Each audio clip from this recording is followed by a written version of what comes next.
Selamat sore Ibu. Sore Ibu. Baik, sebelumnya perkenalkan saya Bidan Paradila yang bertugas pada pagi hari ini. Ini dengan Ibu siapa? Saya Ibu. Baik, dengan Ibu Surya ya. Kemarin kita sudah ada temu ya Ibu untuk menjelaskan tentang edukasi pengaturan kehamilan pada nifas atau ber-KB pada hari ini. Oke Ibu, sebelum melanjutkan edukasinya, saya akan menjelaskan tujuan dan prosedur. Nah, tujuannya itu untuk mengetahui cara ber-KB dan pemilihan KB. Nah, prosedurnya nanti akan dilaksanakan ketika Ibu sudah memilih KB apa yang ingin Ibu lakukan. Baik, di sini saya akan menjaga privasi Ibu. Mungkin nanti saya membutuhkan waktu 10 menit. Apakah Ibu bersedia? Bersedia Ibu. Baik Ibu, saya ingin menanyakan apakah Ibu sebelumnya sudah mengetahui tentang KB? Sudah Ibu. Sudah tahu ya Ibu. Kalau boleh tahu KB apa yang Ibu tahu?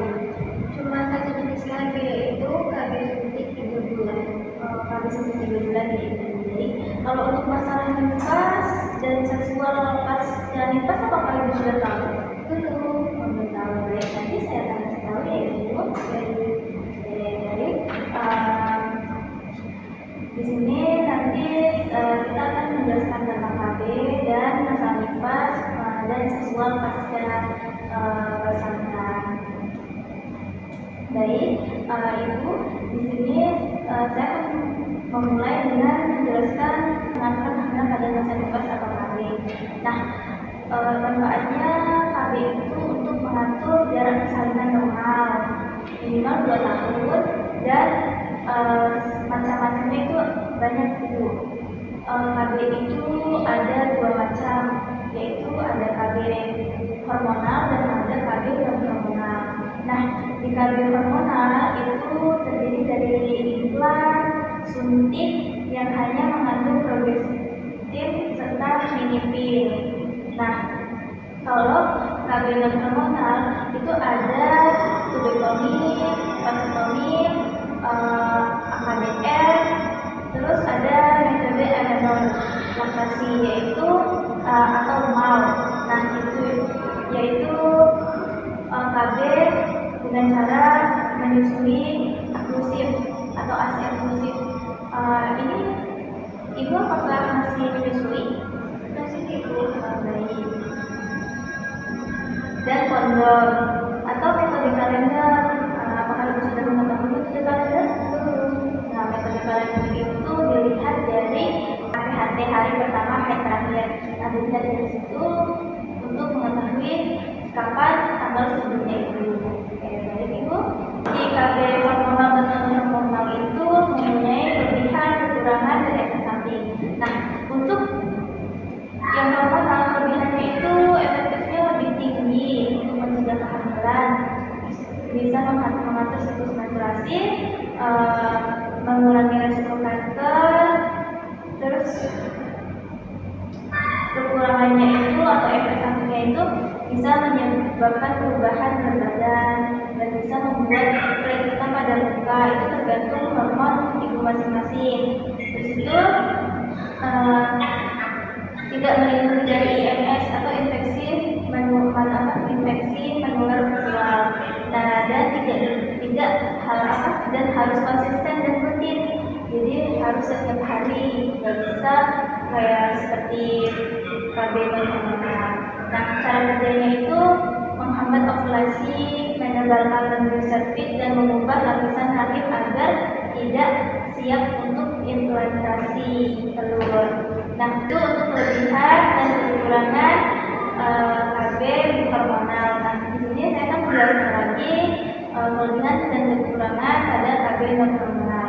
Nah, KB non hormonal itu kelebihannya tidak mengandung hormon, tidak mengganggu siklus menstruasi, bisa mencegah IMS, jangka panjang, sterilisasi permanen.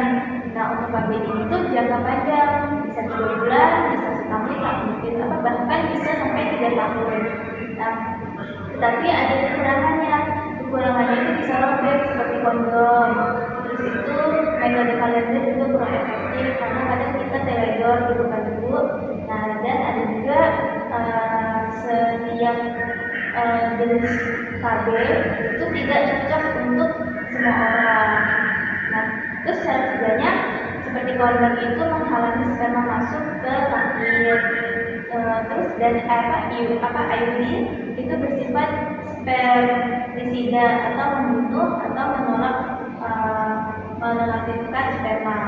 Dan kalau cara kerja metode kalender itu atau menghindari HB saat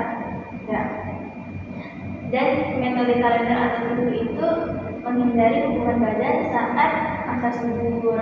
Nah, dan juga seperti sterilisasi. Nah, sterilisasi itu memotong atau menutup saluran tuba pada wanita dan pada ulas deferens pada pria itu tidak bisa hamil lagi karena sudah dipotong begitu. Apakah ibu sudah paham? Tapi saya mau bertanya ibu. Oh ya. Masa subur itu dilihat dari kapan ibu? Masa subur itu oh ya, masa subur itu bisa kita lihat dari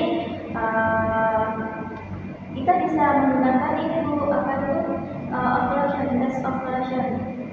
Nah, nanti biasanya di apotek itu dijual bebas. Test ovulation itu setelah kita selesai haid. Nah, coba kita melakukan tes ovulation. Kalau misalnya ada timbul garis dua, berarti itu positif, subur itu masa subur ya. Biasanya juga kalau misalnya pakai metode kalender itu biasanya seminggu setelah haid selesai seperti itu.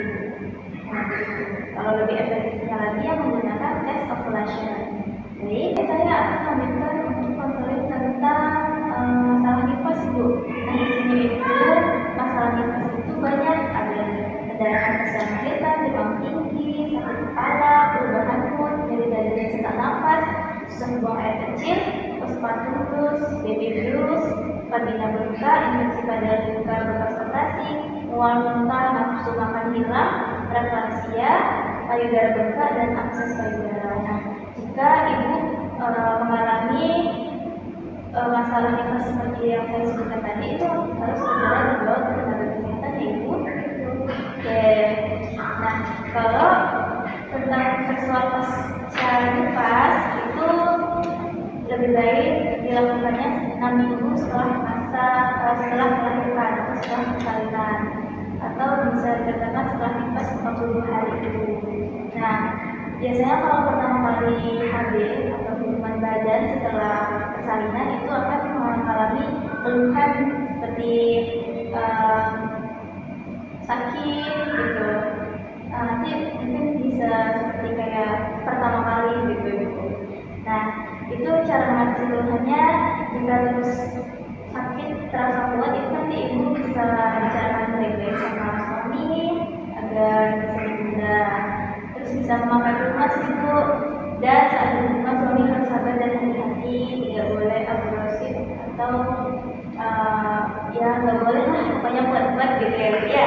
Terus ungkapkan cinta dengan cara lain. Program kontrasepsi harus segera dilakukan, itu minimal 35 hari nifas. Jadi ibu seminggu sebelum habis nifas ibu harus sudah menggunakan kontrasepsi. Baik ibu, apakah ada yang ingin ditanyakan lagi? Oke, baik. Kalau tidak ada, saya akan bertanya kepada ibu ya untuk mengetahui seberapa paham dengan apa yang sudah saya jelaskan. Baik ibu, tadi untuk kontrasepsi atau KB non hormonal itu seperti apa untuk contohnya? Kondom, kalender. Benar ya ibu, bagus jawabannya. Jika KB kondom dan kalender itu termasuk ke kontrasepsi non hormonal. Nah, baik, saya akan simpulkan ya masalah tadi. Kita sudah membahas tentang kontrasepsi, macam-macam kontrasepsi, terus itu mengenai masalah nifas dan masalah pasca persalinan seksual, hubungan seksual. Oke, ini baik ibu, ini tadi saya sudah membahas tentang macam-macam kontrasepsi ya. Apakah ibu sudah ada pilihan ibu? Sekarang belum sih ibu, saya konfirmasi ke suami dulu. Oh iya, baik. Jika nanti udah ada kesepakatan untuk menggunakan kontrasepsi apa, Ibu segera kirim lagi ya Ibu untuk memasang KB. Karena kan Ibu sebentar lagi habis ya masa kitasnya. Oke, baik. Saya tunggu ya Ibu 3 hari lagi. Ini hari Rabu ya, berarti hari Sabtu ya Ibu.